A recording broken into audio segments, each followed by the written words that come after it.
I am F کی مشاورت سے اس بجٹ کے بننے کی خبریں رہیں. اگر اگلے مالی سال کے لیے ان بجٹ تجاویز پر عمل ہوتا ہے جو اب تک سامنے آئی ہیں، تو آپ سمجھتے ہیں کہ پاکستان کی معیشت مستحکم ہونے کے امکانات بنتے ہیں؟ شکریہ اسد.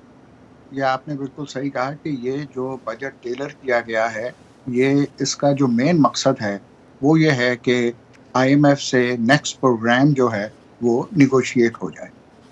اور اس وقت جس طرح فائنانس منسٹر صاحب نے خود بھی کہا ہے کہ دیر از نو پلان بی، پاکستان کو آئی ایم ایف کے پاس جانا پڑے گا اور ان کی جو شرائط ہیں ان کو جتنا وہ پورا کر سکتے ہیں وہ انہیں کرنا پڑے گا. پاکستان کا جو مین اسٹرکچرل پرابلم ہے، یہ یوسف صاحب نے جو ذکر کیا، میں ریسپیکٹفلی اس سے ڈس ایگری کرتا ہوں کہ جو قرضہ بڑھ گیا ہے وہ اس وجہ سے بڑھ گیا ہے کہ آمدن انکم ٹیکس جو تھے وہ کم تھے اور خرچے زیادہ تھے.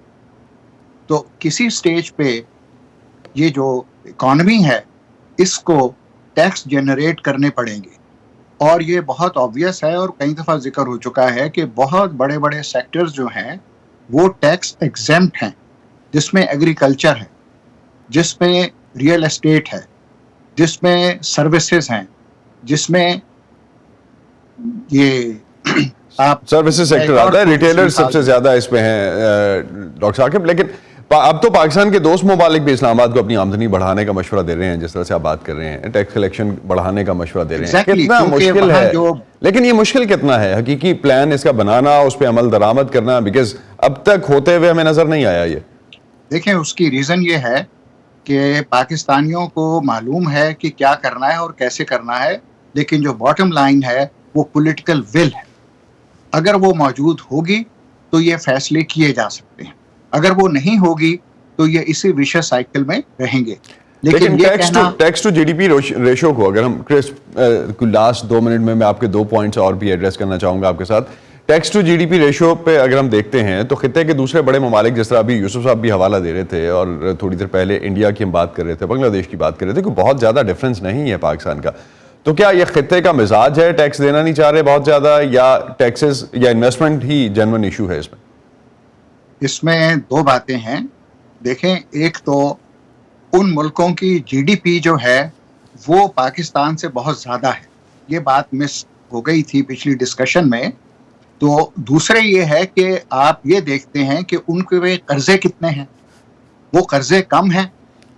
تیسری بات یہ ہے کہ وہ گرو کر رہے ہیں. یہ بات ہو رہی تھی کہ آپ اس وقت تک جب تک انویسٹمنٹ نہیں آئے گی آپ کی اکانومی گرو نہیں کرے گی. جب تک اکانومی گرو نہیں کرے گی آپ نہ ایکسپورٹ کر سکیں گے اور نہ ٹیکس جنریٹ کر سکیں گے.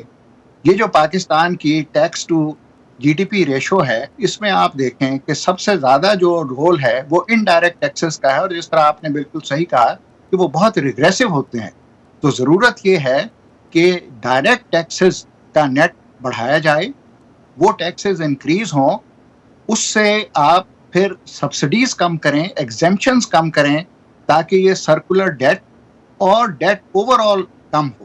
تو ڈیٹ کے مسائل جو ہیں وہ اس سے نمٹنا اسی طرح سے ہوگا. لیکن ریگریسو ٹیکسز جس طرح سے ہم ذکر کر رہے ہیں، کس حد تک ملکی ترقی کو روک رہے ہیں آپ کے خیال میں؟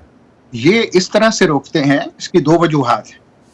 ایک تو یہ ہے کہ ریگریسو ٹیکسز جو ہیں اس کا برڈن عام آدمی پہ پڑتا ہے.